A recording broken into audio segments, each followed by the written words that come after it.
para akhwat salafiyat rahimakumullah. Iya, sampai kepada saya pertanyaan tentang Ustadz Adi Hidayat. Ya, para ustadz salafi, ustadz sunnah telah mempelajari orang-orang yang muncul dan dinisbatkan sebagai penceramah atau dai, ya, Adi Hidayat dan yang lainnya. Di antaranya ustadz kita yang membahasnya di grup Ustadz, ya, Ustadz Abdul Salam, Ustadz Zainal Abidin, saya sendiri, dan Ustadz Ahmad Zainuddin, ya, dan para ustadz yang lain yang punya grup, termasuk Ustadz Abu Haidar, ya, dan yang lainnya, Habibullah. Dan orang ini dinyatakan manhajnya bermasalah. Bukan dilihat dari kemampuan dia, katanya menghafal Al-Quran dengan ayatnya, atau menghafal hadis dengan nomor-nomornya. Kalau cuma sekedar itu gampang dilakukan, karena sekarang di komputer semua ada.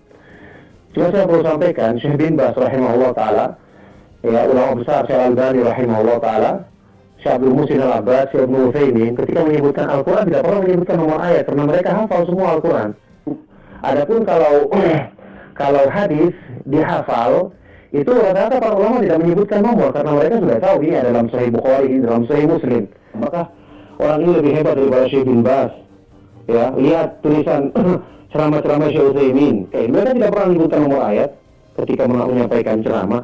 Lagi pula yang begini bukan hal yang istimewa, biasa. Cuma karena ada orang-orang yang tidak paham, tidak pernah dengarkan, tidak hafal Al-Quran, sekali disebut seperti ini, saya langsung kagum-kagum luar biasa. Itu orientalis, ya, perusak Islam, rata-rata hafal Al-Quran, hafal hadis Rasulullah SAW. Nanti harus tahu, ya, ada yang namanya orang orientalis dari Eropa, namanya Wensing. Itu dia sampai pernah membuat, ya, indeks hadis-hadis Rasulullah SAW untuk memudahkan kita mencarinya. Jadi adalah kebodohan kalau kita menilai, ya, seseorang yang hanya kita dengar dari ceramahnya, kita dengar dari ininya. Para ustadz telah meneliti, dan para ustadz yang ada di Multaqat Duat, yang saya katakan tadi nama-nama mereka telah meneliti dan telah menyimpulkan bahwa ustadz ini bermasalah. Bulannya Allah, syahrullah, banyak istighfar. Banyak istighfar bulan ini. Ya, banyak istighfar bulan-bulan ini. Dan banyak memaafkan. Saya pun insya Allah akan membuka diri. Saya minta maaf kepada setiap kalangan yang dalam setiap kesempatan pasti saya banyak salahnya, saya minta maaf. Ya, kalau ada yang perlu diselesaikan silahkan datang. Jangan bicara di belakang. Kalau di belakang tuh saya nggak tahu. Datang pada saya. Udah pasti saya nggak tahu kalau di belakang gitu. Jadi kalau Anda punya persoalan dengan saya atau dengan siapapun, jangan di belakang, nggak akan nyampe, Joni. Datang bicara, selesai. Daripada Anda bingung sendiri, nyampein sana, nyampein sini, Anda pusing sendiri. Akhirnya Anda kumpulin maksiat, gak selesai-selesai dosanya. Dan Anda ajak orang lain berjamaah dosa. Mendingan datang. Saya kemarin buka Instagram. Ada curhat seorang suami istri, minta solusi. Ustadz, saya baca itu, lalu saya baca beberapa kesempatan. Ustadz minta pandangan. Saya dilarang kakak ipar saya datang ke kajian Ustadz Adi Hidayat. Katanya ustadznya ajarannya radikal. Terus kakak iparnya bilang, saya kenal Ustadz ini sejak di Kairo. Saya tahu dia. Padahal saya pun gak pernah belajar di Kairo. Kan? Saya tuh kuliahnya di Libya, Joni. Saya gak pernah kuliah di Kairo. Yang pernah saya lakukan, talaqi tafsir pada Syekh Tantawi Jauhari. Sampai dihadiahi kitab ini. Ini kitab dari guru saya yang mulia. Saya belajar langsung dari beliau Syekh Muhammad Tantawi itu. Saya belajar dari beliau, saya ikuti sampai ke Iskandaria. Yang tahu saya di situ cuma 3 orang. Ya, tiga-tiganya sahabat saya, Sandi Rizki, ya, kemudian Biogen Akbar, Ikhwan Nugraha, itu teman-teman saya semua. Tambah satu Syekh Hafid orang Afghanistan yang pakar hadis, sampai saya dihadiahi bagan hadis beliau yang merangkum kurikulum di sana. Ya, Anda bayangin saya aja diundang ke Al-Azhar, ketemu Syekh Al-Azhar, teman-teman saya Syekh Al-Azhar, teman-temannya udah kumpul di sini. Saya sahabatan sama alumni Al-Azhar. Orang Al-Azhar ngundang saya, ngundang ceramah di sana, Syekh Al-Azhar juga mau ketemu. Orang sana nyebut saya moderat, orang sini nyebut radikal. Dia belum minum susu itu. Dia salah info, makanya datang daripada di belakang dapat info nggak jelas. Gitu. Jadi biasakan diskusi, klarifikasi, tanyakan. Jadi kalau kumpul-kumpul begitu capek nantinya. Ya, yang saya akan angkat tangan cuma 2 golongan. Saya serahkan hisabnya kepada Allah. Satu yang menyebut saya pelaku bid'ah. Itu saya serahkan hisabnya kepada Allah kalau dia tidak bertobat. Karena itu berat di hadapan Allah. Karena pelaku bid'ah tidak akan berjumpa dengan Rasulullah SAW. Saya mimpi sudah ketemu. Dan banyak dimimpikan orang bertemu dengan Rasulullah. Lalu Anda menyebut saya pelaku bid'ah, maka bagaimana cara saya bertemu dengan Rasulullah SAW? Tapi saya masih menahan. Kalau Anda masih bertobat, selesai urusan saya. Tapi kalau tidak, saya serahkan hukumnya sama Allah. Saya nggak mau bilang apa-apa.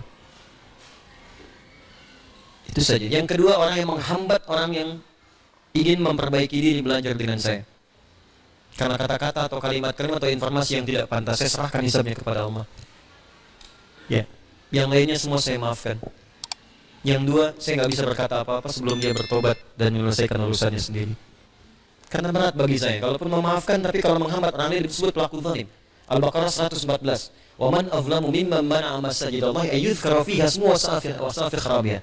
Siapa orang paling zalim, disebut oleh Allah paling zalim di muka bumi, yang menghambat orang lain untuk mendapatkan zikir di masjid.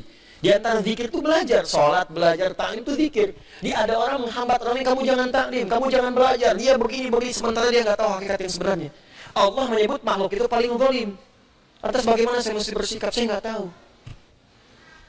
Oke, jangan, Allahu Akbar. Jangan cari masalah yang seharusnya tidak dilakukan. Ya, yang lain saya maafkan. Ntar kalau ada apa-apa cerita, ada utang, ada apa, kalau saya bisa saya bebaskan.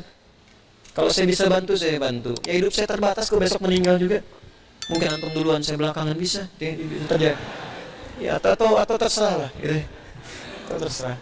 Ya, jadi sudah jangan banyak cari maksiat. Nah, kalau yang dua tadi saya serahkan urusan sama Allah. Yang menyebut saya bid'ah, atau yang kedua yang menghambat orang lain untuk mengaji tanpa alasan yang jelas, sehingga orang itu tidak mendapatkan kebenaran. Bahkan ada yang berbahaya sehingga membuat orang itu benci dengan saya padahal nggak kenal saya.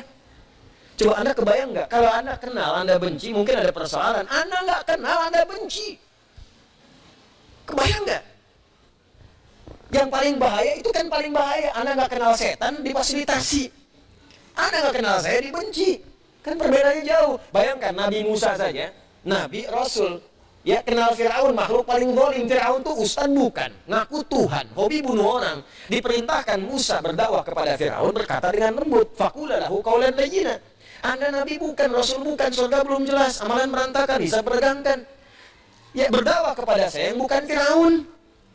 Saya nggak pernah bunuh orang sampai sekarang. Mabuk nggak pernah, apalagi ngaku Tuhan. Terus tiba-tiba Anda mencela saya, Anda siapa? Ya, termasuk saya pun demikian, kita sama-sama perbaiki diri. Tapi poinnya adalah, kita akan wafat, itu aja. Kita akan wafat. Ya, kita akan wafat.